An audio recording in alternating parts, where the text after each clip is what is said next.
하게. 얘들아 생태계가 뭐 왜 영어로? 에코시스템. 오. 알레. 아이노. 영어로 에코시스템이라고 하고 이 생태계를 구성하는 이제 요소들에 대해서 우리가 배울 겁니다. 생태계는 비생물적 요소랑 그 다음에 생물적 요소 크게 두 가지로 이렇게 구성이 됩니다. 여러분. 비생물적 요소라고 하면 쉽게 표현하면 환경 생각해 주면 돼. 환경이라고 하면 우리 책에 뭐라고 나와 있냐면 크게 5가지. 빛, 물, 온도, 공기, 토양, 이렇게 크게 5가지를 의미합니다. 생태계는 생물적 요소, 비생물적 요소 이런 두 가지로 크게 구분되는데 비생물, 환경에는 빛, 온도, 공기, 물, 토양 이런 거를 얘기한다라고 생각해 주시면 되고 생물적 요소는 생물이 그러면 환경이 생물한테 영향을 많이 미칠까? 생물이 환경한테 영향을 많이 미칠까? 뭔가 태양이 우리한테 바다가 우리한테 이 기온에 따라서 삶이 변하는 것 같지 않습니까? 그래서 옛날 사람들은 비생물적 요소가 생물적 요소한테 영향을 많이 준다고 생각해서 얘가 얘한테 영향을 주는 걸 작용이라고 표현했고 영어로는 액션이라고 적혀 있더라고요. 작용이라고 하고 이것만 연구를 했었어요. 그런데 시간이 지나면서 과학기술이 발달하고 우리가 관찰을 가만히 해보니까 생물도 환경에 영향을 주는 거예요. 당연하게. 그죠? 사람이 지구온난화를 일으킨다든지 아니면 나무가 커다란 게 있으면 나무 그늘이 져가지고 밑을 시원하게 한다든지 두더지가 땅을 파서 땅에 구멍을 해서 바람기를 만든다든지 이런 식으로 영향을 주는 걸 발견했단 말이죠. 그래서 처음에 작용만 붙였으니까 그게 반대작용이라서 뭐라고 불렀냐면 부작용이다 이렇게 불렀어요. 액션, 리액션. 물리에서도 뉴턴 법칙 중에 작용과 반작용이 있잖아요. 그죠? 생물에서 작용과 반작용 저걸 의미합니다. 알아두시면 좋을 것 같습니다. 그러면 이 생물적 요소에 뭐가 있는지를 보자. 여러분 개체라는 단어 들어본 적 있죠? 있어요? 개체라는 단어. 개체가 뭐예요? 나고 하면 한 마리. 그렇지. 생명체 하나. 세균 하나도 하나의 개체. 나도 하나의 개체. 이렇게 생각해주면 돼요. 생명체 정도로 생각해주면 되고 같은 종의 개체. 핵심 단어는 같은 종입니다. 같은 종의 개체가 여러 마리 있는 걸 우리가 뭐라 불러주냐면 개체 구운이라고 불러요. 같은 종의 개체가 이렇게 모여 있는 걸 개체 구운이라고 합니다. 예를 들어서 개체군 A가 있고 개체군 B가 있습니다. 이렇게 나누었다고 했을 때 개체군 A의 종이랑 개체군 B의 종은 같을까 다를까? 달라요. 만약에 얘네가 같은 종이면 하나의 개체군으로 묶여요. 정말 이해돼요? 바퀴벌레 개체군이랑 사람 개체군이랑 이렇게 나눌 수 있습니다. 다시. 그러면 자연 상태에서는 하나의 종만 존재하는 게 아니잖아요. 그죠? 우리 이 교실만 생각해도 사람도 있죠. 바이러스도 있을 것이고 세균도 있을 것이고 저기 쥐도 있고 바퀴벌레도 있고 거미도 있고 지네도 있고 개미도 있잖아. 그치? 여기에 많단 말이에요. 생물이.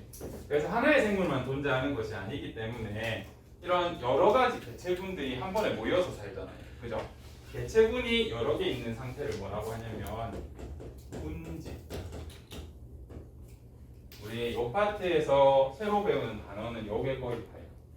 그래서 여기 것들을 조금 잘 처음에 해두시면 좋습니다. 이렇게 생물적 요소에는 개체군이랑 군집 이런 개념들이 있습니다. 조금 뭔 소린지 아는지 잘 모르겠네. 그래서 이런 생물적 요소, 군집이랑 환경을 모두 합쳐서 뭐라고 부르게? 생태계다 이렇게 불러주면 돼요. 그래서 생태계가 뭐예요? 라고 그냥 대충 물으면 비생물적 요소, 환경이랑 생물을 합쳐서 이야기합니다 라고 얘기하면 되고 생물은 개체군이 모이면 군집 이거랑 빛, 물, 온도, 공기, 토양 같은 환경을 합쳐서 우리가 에코시스템, 생태계라고 이야기를 합니다. 우리가 그러면 이 파트에서 쌤이 왜 여기가 조금 어렵다 했냐면 작용에 대한 과학적 원리를 설명해 줄 거예요. 그래서 그거를 조금 알아야 하기 때문에 여기가 어려워. 그래서 맨 처음부터 원리 때려갖고 뒤에 재밌는 예시를 보는 게 좋을 것 같습니다. 방금 코코넛 흔들린 거니? 나 이런 효과를 넣었나? 응? 우리 교과서 보면 여기 색칠해 보라고 돼 있어요.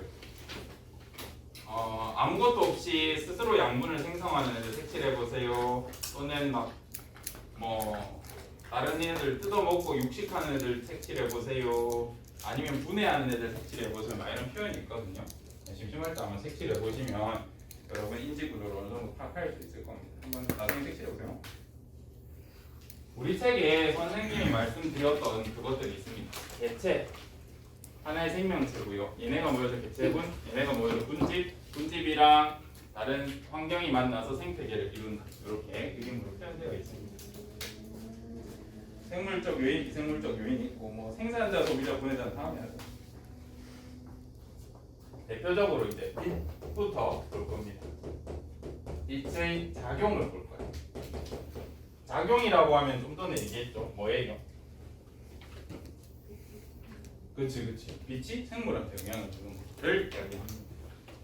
빛은 생물한테 영향을 줄 때 보통 세 가지 측면에서 영향을 줘요. 어떻게 영향을 주냐면 색이, 색, 주기 이렇게 세 가지 측면에서 영향을 줍니다. 세계부터 이야기하자. 나무를 그려볼게요. 이야, 여기 해가 있다 라고 했을 때 나무의 윗부분에 있는 잎이랑 나무의 아랫부분에 있는 잎이랑 어디가 빛이 셀까? 위에가 당연히 셀 것 같지 않니? 그래서 빛이 강하게 있는 쪽에 있는 나뭇잎을 우리가 양지식물 할 때 양자 써서 태양 할 때 양자 써서 양엽이라고 해요. 음지 쪽에 있는 잎 나뭇잎을 음엽이라고 양엽, 음엽이라고 해요. 이때 하나의 나무에서도 잎의 차이가 난다. 이거를 빛의 세기 때문이다 라고 책에서 얘기하고 있습니다. 이렇게 빛이 센 곳에는 잎이 두꺼운 게 유리할까 얇은 게 유리할까? 두꺼운 게 유리해. 왜냐하면 빛이 세니까 광합성 할 수 있는 세포들 여기 많이 붙여놓는 거야. 그러면 광합성 많이 할 수 있겠지. 그지? 빛이 없는 쪽에 광합성 세포 많이 만들어봤자 광합성 많이 못하잖아. 그럼 손해잖아요. 그죠? 그래서 약한 빛을 받는 잎, 음엽이 얇아. 특징 중에 음엽은 특징이 얇다. 양엽의 특징은 두껍다라는 특징이 있습니다. 두 번째, 양엽은 면적이 좁아. 왜 그런지 한번 생각해보자. 왜 면적이 좁고 왜 넓어? 여기서 위에서 내리쬐는 빛 아무리 잘 받아봤자 자기 혼자 100% 흡수 못해. 다시 여기에 양엽들이 햇볕이 세게 내리쬐을 때 여기서 자기가 아무리 광합성 잘해봤자 100% 흡수 못한다. 그래서 그냥 차라리 좁게 만들어가지고 남는 빛을 밑으로 내려주면 밑에 애들이 광합성 해주겠죠. 그래서 자기 혼자 빛을 다 쓰는 게 손해이기 때문에 면적을 좁게 해서 아래쪽으로 빛이 내려갈 수 있게 이렇게 생겨 먹었습니다. 음엽은 얇은 대신 넓게 얇은 빛을 많이 흡수하는 게 유리하겠죠. 빛이 약하니까. 그렇게 설명할 수 있습니다. 그 다음 빛의 세기에 따라서 얘는 하나의 식물에서 얘기고 아예 빛이 센 지역에 잘 사는 식물, 약한 지역에 잘 사는 식물을 나눕니다. 양지 식물이라는 표현 들어봤어요? 음지 식물도 들어봤죠? 양지 식물의 대표적인 예가 이 친구 이름 뭐예요? 소나무. 빛이 강하고 햇볕이 잘 드는 데 살다 보니까 잎이 두껍고 좁아지려고 이렇게 진화에 이런 압력이 작용을 했을 겁니다. 그러다 보니까 나뭇잎이 어느 지경까지 이른 거예요. 두껍고 좁은 침엽까지 변해버리는 거예요. 그래서 이런 특징이 있어. 양지식물의 잎의 특징 어떤 특징이 있다고요? 좁고 두껍다. 양엽처럼. 양엽이라면 양지식물은 구분해 주세요. 양지식물에서도 양엽 음엽이 있을 것이고 톤지식물에서도 양엽 음엽이 있다. 저 구분은 하셔야 됩니다. 음지식물의 대표적인 예는 감나무가 있어요.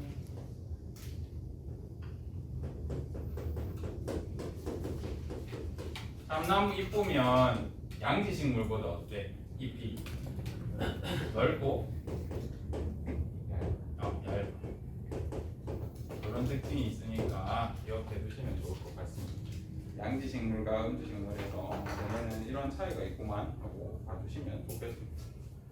얘가 결국 빛의 세기 때문에 식물이 이렇게 적응을 한 거예요 라고 설명을 합니다. 요거는 왜 적응했냐면 모의고사 같은 데서 양지식물이라고 안 주고 그냥 소나무라고 주더라고. 그러면 여러분은 소나무를 보고 이거 양지식물이네 라고 생각을 해주셔야 돼요. 그래서 적어드렸습니다. 그 다음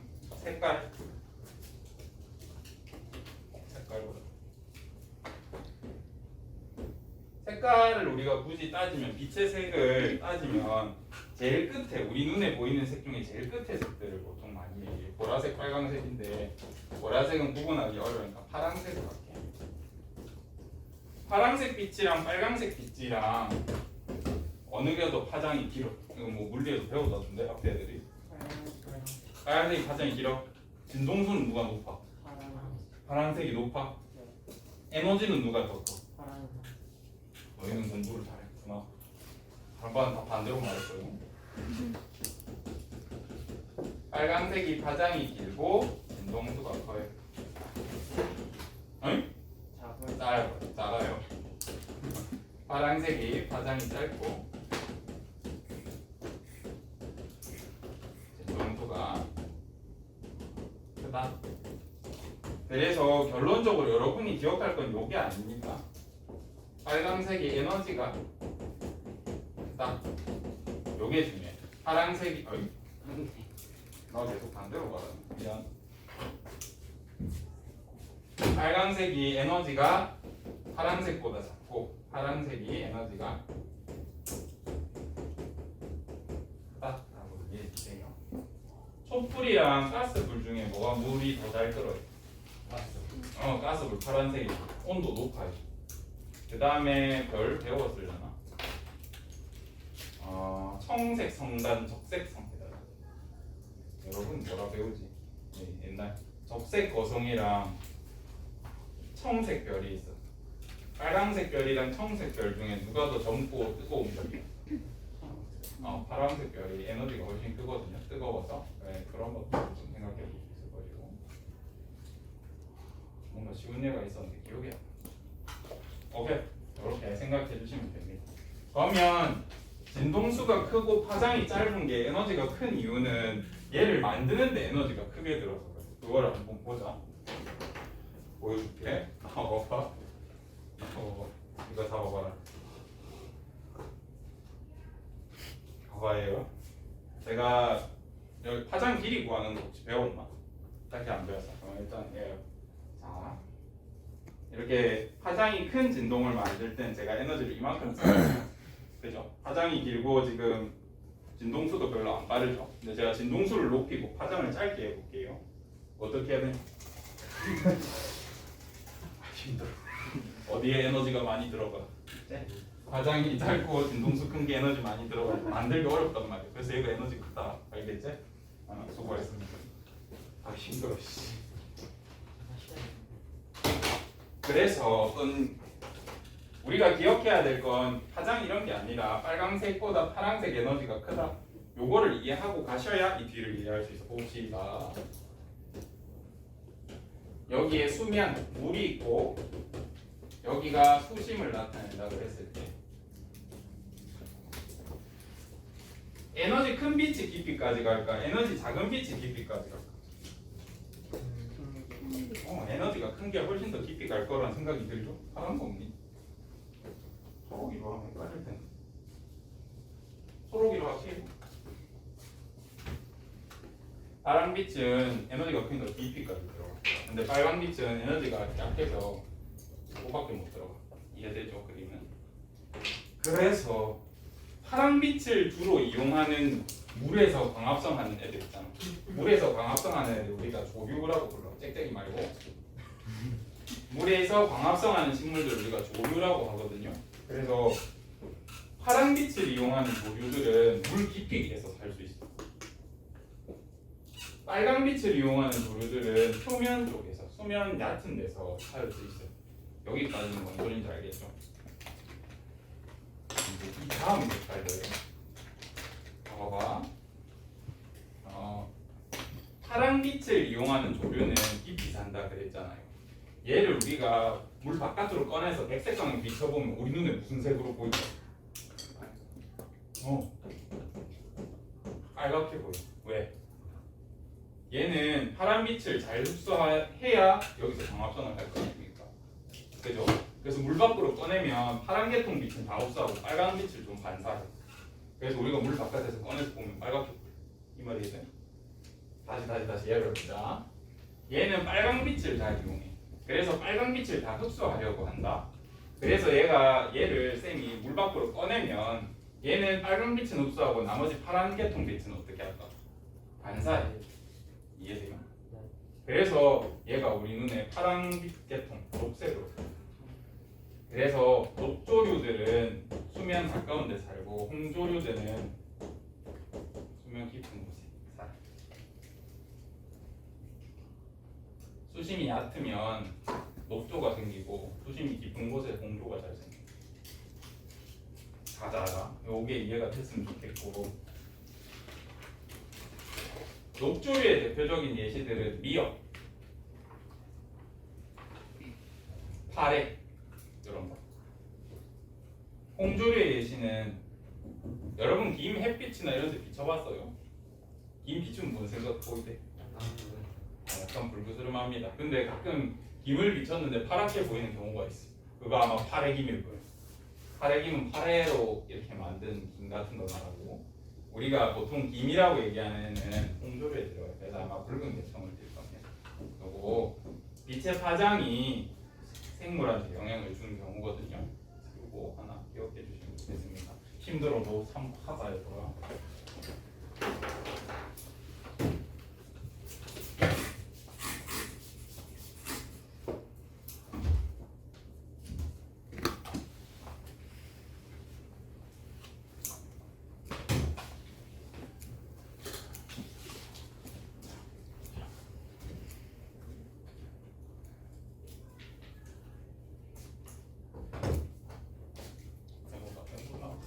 얘들아 식물들은 계절을 어떻게 인식할까? 온도도 맞지? 그 다음에 뭘 쓸까? 뭘 쓸까? 주기. 봐봐. 온도만으로 왜 알 수 없냐면 가을이랑 봄을 온도로 어떻게 구분할 거고, 그죠? 가을이랑 봄은 온도가 거의 비슷하단 말이야. 식물 입장에서는 구분하기 힘들어. 근데 광주기 한번 생각해보자. 여름이 길어, 여름이 낮이 기니, 겨울이 낮이 기니. 여름이 낮이 길잖아, 그지? 그래서 과학자들도 대충 알았어. 식물들이 봄이랑 여름이랑 가을, 겨울을 구분할 때 빛의 주기를 이용하겠구나라는 걸 생각했단 말이야. 그래서 실험을 합니다. 이거 전체를 밤의 길이라고 생각하면 다시 요거 전체를 밤의 길이라고 생각하면 요거 얘기할 때는 요거 되고 이제 이거 연구하시는 과학자께서 이름 까먹었다. 나팔꽃을 처음 연구를 하셨습니다. 나팔꽃 언제 피게? 나팔꽃 새벽에 피게. 아침 이슬 뾰롱하면서 이렇게 물 똑 떨어지는 보통 영상 보면 그거 거의 나팔꽃이야. 그런 영상 본 적이 있니? 어쨌든 그래서 나팔꽃을 너무 연구하고 싶었단 말이야. 그래서 아침 8시에 나가보니까 꽃이 피어 있더래. 그래가지고 꽃이 피는 그 모습 자체를 보고 싶은 거야. 사진으로 찍고 싶은 거지. 그래가지고 이제 7시에 나갔어. 그래도 펴 있는 거야. 펴 있었어. 그래가지고 너무 늦게 왔나 싶어서 아예 어두울 때 보자 해가지고 5시에 나갔어. 어두우니까 브레시 들고 이렇게 5시에 탁 나와가지고 계속 보는데 8시가 돼도 꽃이 안 펴. 3시간 동안 개고생했는데 왜 안 피지? 그래서 이제 내일은 6시에 와봐야겠다. 6시에 아직 꽃이 안 핀 거야. 1시간만 기다리면 피겠지 하고 이렇게 보는데 또 안 펴. 이제 죽었나 하고 다음날은 그냥 8시 가봤어. 다음날 또 펴 있어. 야간잖아. 이제 이거에 빡쳐가지고 이제 연구를 하고 있어요. 봐봐요. 이 원리는 알려줄게요. 이 전체가 밤의 길이라고 했을 때, 아니 이 전체가 하루라고 했을 때 선생님이 이렇게 하얗게 색칠한 부분이 밤이라고 생각되겠어요. 그러면 여기에 낮이고 이게 낮의 길이겠죠. 여름꽃이라고 하는 거죠. 여름꽃은 여름에 피는 꽃을 선생님이 임의로 여름꽃이라고 할게요. 여름꽃은 낮이 길게 된 이런 조건, 그러니까 선생님이 암실에 두고 빛을 비춰준 거죠. 낮이 긴 데서 잘 필까, 낮이 짧은 데서 잘 필까?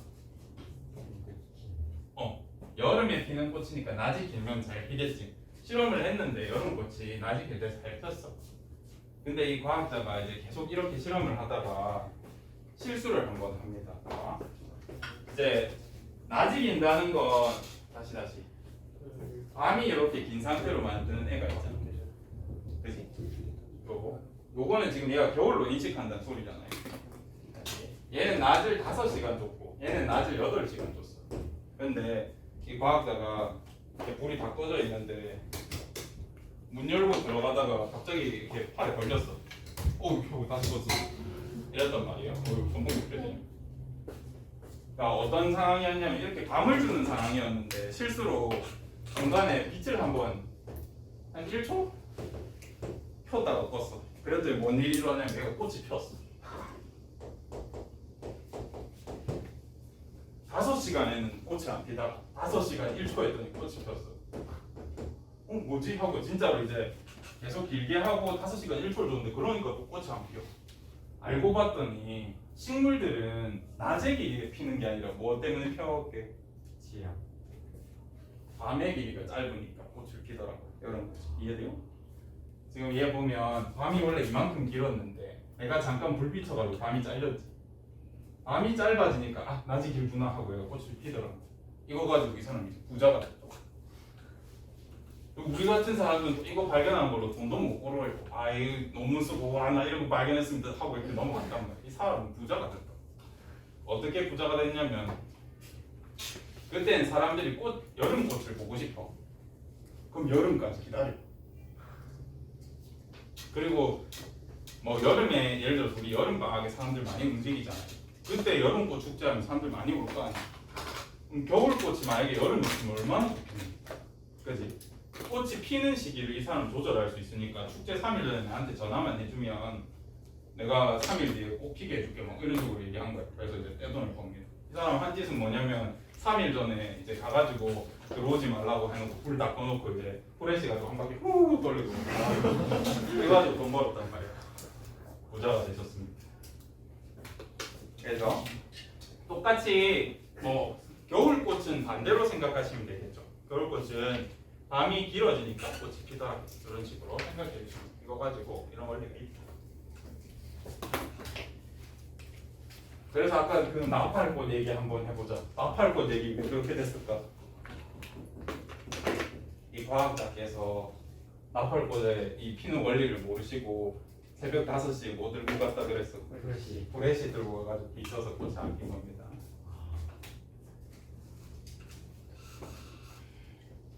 그 다음 온도. 온도도 생물한테 당연히 영향을 줍니다.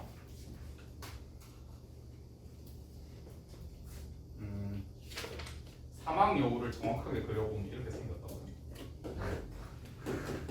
그죠? 북극 여우를 그려보라 하면 이제 이렇게 그리면 아주 정확해. 야, 또 봤죠? 저거랑 저거랑 어떤 차이가 있어요? 얘가 어느 게 사막 여우게? 왼쪽 오른쪽? 왼쪽이 사막 여우야. 얘가 사막에 살 때 더 유리해. 왜냐하면 이런 부분이 넓이가 넓으니까 접촉하는 면적이 크죠. 그래서 열을 쉽게 뺏기는 거예요. 이해돼요? 이 말? 공기랑 많이 맞닿으니까 계속 몸이 식겠죠. 그래서 이렇게 말단부의 면적이 크다. 이런 특징이 생깁니다. 더운 곳에 사는 생물들은. 근데 이 말단부라는 표현 대신 가끔 어려운 책에 옛날 말을 쓸 때가 있어요. 부속지라는 말을 쓸 때가 있거든요. 알아만 두고 기억은 안 하셔도 될 것 같아요. 적어만 두세요. 혹시 전문 친구들은. 아마 저 말은 이제 대학교 가가지고 교수님들이랑 여러 분 얘기하다가 교수님 그 더운 곳에 사는 생물들은 부속지 면적이 표면적이 크지 않습니까? 이렇게 하면 교수님 부속지를 알아 이렇게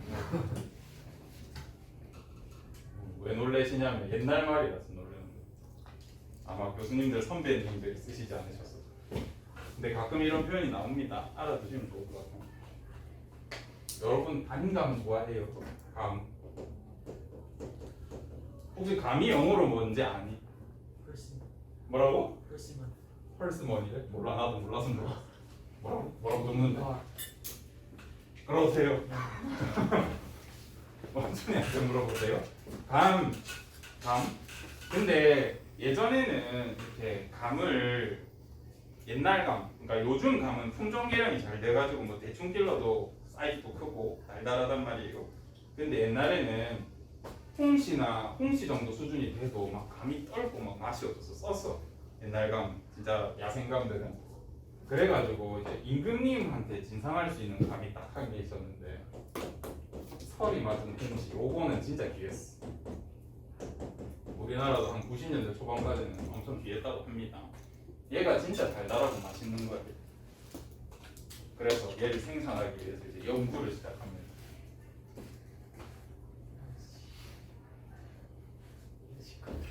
그냥 홍시는 별로 안 단데 설이 맞아가지고 한번 얼었다가 녹으면 진짜 맛있는 거야. 그때 냉장고가 없었으니까 이게 만들기 어려웠겠죠. 그래서 연구를 해봤더니 식물의 녹말이랑 포도당 농도를 우리가 분석해봤어요. 8월, 9월, 10월, 11월 이거 월이다.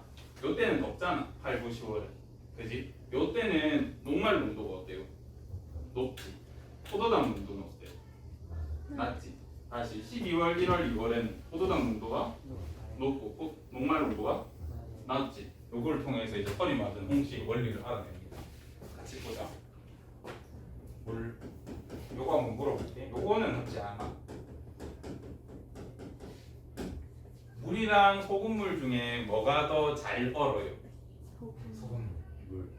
뭐가 더 잘 얼어요? 소금물? 물? 물.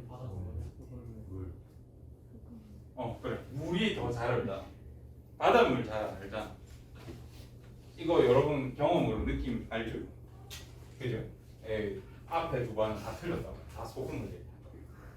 슬프다 정말. 여러분 이걸 아니까 해볼게요. 물이 왜 소금물보다 더 잘 얼까? 다시 소금물은 왜 잘 안 얼까? 그렇지, 이물질이 들어있어.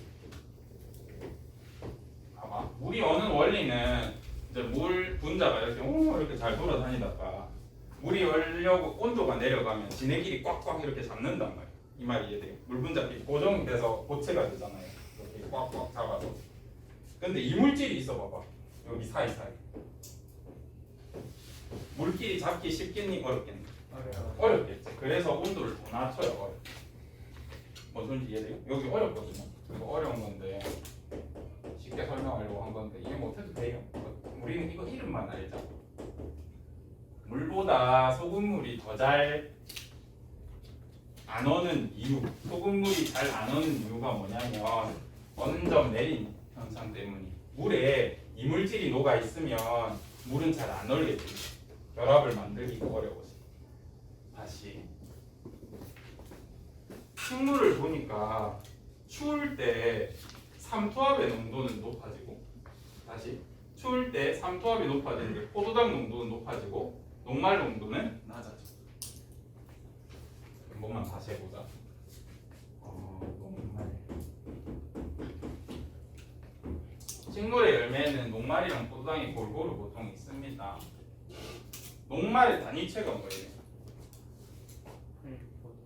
포도당. 기억나요? 단위체. 그러니까 녹말은 포도당 여러 개를 엮어서 만든단 말이에요.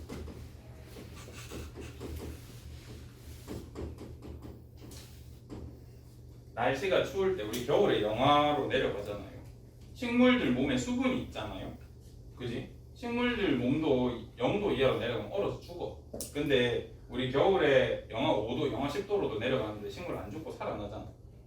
그지? 얘네가 버티는 방법이 있어. 녹말은 물에 녹게 안 녹게? 잘 녹아 안 녹아? 밥 생각해. 밥이 물에 녹니? 밥 녹말로 돼 있거든요. 물에 잘 안 녹아. 포도당 잘 녹아 안 녹아? 포도당 잘 녹아. 당 잘 녹는다. 그래서 추운 겨울이 되면 녹말을 녹이는 겨. 녹말을 녹여서 뭘 만들어? 이걸 끊어내서 포도당을 많이 만드는 거예요. 그러면 포도당이 생기면 식물 몸속에 있는 수분에 포도당이 어떻게 될까? 녹아 들어가겠죠. 이해돼요? 그러면 그냥 물이 아니라 포도당이 녹아 있는 물이 되겠지. 그러면 잘 얼까 안 얼까? 그래서 얘가 맛있어. 아주 힘들다. 홍시가 살아 있는데 이제 지가 살려고 눈덩이를 맞았어. 막 서리를 맞았어. 춥잖아. 살아야 될 거 아니야. 그래서 몸에 있는 녹말을 녹여. 포도당으로 바꿔. 녹말이랑 포도당이랑 먹어보면 포도당이 훨씬 달거든요. 그래서 서리 맞은 홍시가 맛있어. 힘들다. 괜히 그 예시로 들어가지고 이거 설명 안 거든요. 어느 점 내린 현상을 이용해서 식물은 겨울에 살려고 하거든요. 그래서 서리 맞은 홍시 같은 경우에는 비싼데 얘가 달아서 맛있어. 단 원리가 이것 때문에 너무 힘들어. 앉아서 해요. 이제 수분이랑 온도가 같이 생각되는 경우인데 물이 부족한 지형이나 환경은 우리가 뭐라 그래? 강수량은 낮고 온도는 높은 곳. 사막이라고 하잖아요. 그죠? 사막들에 이제 적응한 친구들, 또는 사바나에 적응한 친구들을 보면 요 식물 무슨 식물이에요? 여러분 다육식물이라고 알고 있죠? 요거 뭐예요? 너희들은 전부 바오밥을 잘 아네요. 어떻게 바오밥을 알지? 어느 형제 그림이 있어. 바오밥 나온 그림이. 나오는 것도 있어요. 사람이 오만합니다. 엄청 두껍죠. 얘도 다육식물이야. 어쨌든 이렇게 몸속에 부피를 크게 해서 표면적을 낮추고 이렇게 물을 유지하는 거. 여름에 만약에 여름이란다. 사막이나 사바나에서 길을 잃어가지고 물을 못 구했어. 그러면 얘네 발견하면 어떻게 하면 살 수 있게 하는 거야? 빵꾸 내서 이렇게 펀치하면 물이 쭉쭉 나와. 알겠죠? 네, 그거 먹고 사시면 됩니다. 이 바오밥 나무는 주변에 보통 좀 다른 생물이 잘 안 살아. 얘 같은 경우는 엄청 큰 걸로 봐서 여기 오래 살았나 보다. 보통 바오밥 씨앗이 이렇게 싹을 틔울 때 적정한 온도가 몇 도 정도 생각해? 오리나 우리 이런 상추 싹 틔운다 생각해보자. 몇 도 정도에 잘 크는 것 같아? 46.5도. 체온 정도? 그 정도보다 조금 낮아도 얘네 싹 잘 튀어. 바깥에 우리 잘 트잖아, 그지? 바오밥 나무 같은 경우에는 발화할 때 온도가 몇 도 정도 필요하냐면 90도, 100도가 필요해. 바오밥 나무 열매가 이만하거든요. 걔를 쪼개면 코코넛 알처럼 막 겁나 단단한 뭔가가 나. 이게 씨거든요. 해머로 쳐도 안 깨져. 하여튼 겁나 섬유질이 단단해가지고 이게 발화도 안 하고 막 수십 년 가만히 있어. 땅속에 박혀가지고 얘가. 그러다가 사바나나 이런데 너무 덥기 때문에 건조해서 자연 발화가 이래. 스스로 막 불이 진짜 좋거든요. 산불이 나와. 들판에 불이 꽉 난단 말이야. 그래서 싹 다 타고 나면 요 밑에 있던 바오밥 나무 씨가 이거 100도네 하고 여기 발화해가지고 신기하죠. 그래서 바오밥 나무 주변에는 보통 식물이 많이 없는데 이미 발화가 일어나서 얘 같은 경우는 바오밥 나무 몇천 년 됐나 보다. 그지? 여기 불이 오랫동안 안 났나 봐. 그래서 혼자 잘 자랐나 봐요 주변에 하고. 선인장 같은 경우도 수분을 많이 뺏기니까 잎의 기공을 열어버리면 이제 공기도 흡수하지만 수분이 날아가잖아요. 그래서 기공을 없애고 햇볕 적게 받으려고 면적을 좁히다 하다가 이제 침엽수를 넘어서 가시가 되는 거예요. 그래서 적응을 해서 이렇게 됐다. 다음 보고 우리 딱정벌레라든지 사슴벌레 같은 거 이런 벌레들 또 바퀴벌레들 이런 거 보면 겉이 어때요? 반질반질하지 않아? 뭔가 왁스질, 키틴질 막 이런 기름기 발려 있는 것처럼 이렇잖아. 얘네도 수분을 잃지 않기 위해서 이렇게 유지하고 있습니다. 이제 바퀴벌레나 이런 친구들이 생존력이 강한 줄 아는데 어느 정도 강하냐면 여러분이 수도꼭지에 물 한 번 탁 트면 물이 몇 방울 톡 떨어지잖아요. 그거 먹고 한 달 살 수 있어. 그 수분으로. 알겠죠? 그러니까 한 번 생기면 진짜 없애기 어렵다. 근데 이제 바퀴벌레도 막 다큐멘터리 보고 맨날 공부를 하다 보니까 바퀴벌레에 좀 연민이 좀 생겼어. 불쌍한 친구더라. 여기 보면 도마뱀 같은 경우에도 도마뱀 비늘 같은데 이제 도마뱀 위에다 물 떨어뜨리면 물 방수가 굉장히 잘 됩니다. 이런 거. 우리 가죽으로 시트라든지 가방 만드는 이유가 방수도 잘 되고 튼튼해서잖아요. 그죠? 얘네도 물을 잃지 않기 위해서 이렇게 비늘이 잘 발달이. 그 다음 알을 우리가 보면 여러분이 아는 알들을 나열해 볼게요. 알 뭐 있어요 하면 보통 여러분이 날치알, 연어알, 캐비어, 달걀, 파도알, 오리알 얘기한단 말이에요. 이거 말고 알 아는 거 있어? 메추리알. 오케이. 또 뭐 있네? 생선알. 그 생선알 구체적으로 종류가 거북알. 그렇지. 그럼 카멜레온알, 조롱뇽알 다 되겠네. 어쨌든 이렇게 물에 사는 생물의 알이다. 육지에 사는 생물의 알에 어떤 차이가 결정적으로 있어? 그래, 껍질의 차이가 있다. 날치알, 상어알, 또 뭐 있네. 연어알 이런 거 생각해 보면 딱딱한 알 껍질이 없잖아요. 왜 육지 생물에는 알 껍질이 발달했을까? 그렇지. 얘도 수분을 안 잃기 위해서 코팅을 하기 위해서 이런 게 존재합니다. 이렇게 이것도 하나 챙겨두시면 좋은 예가 되겠죠. 놀랍게도 지금 쌤이 말하는 그 교과서 예시 더하기 등등 예시들이 들어가니까 기억해 두시면 좋습니다. 혹시 이거 PPT 필요하면 다음 주에 쌤이 올려줄게. 위로 그래. 오케이. 다음 시간에 뭐 해야 되는지 물어보면 선생님 방풍해야 돼요. 알겠지? 여기까지 하자. 수고했습니다. 구독과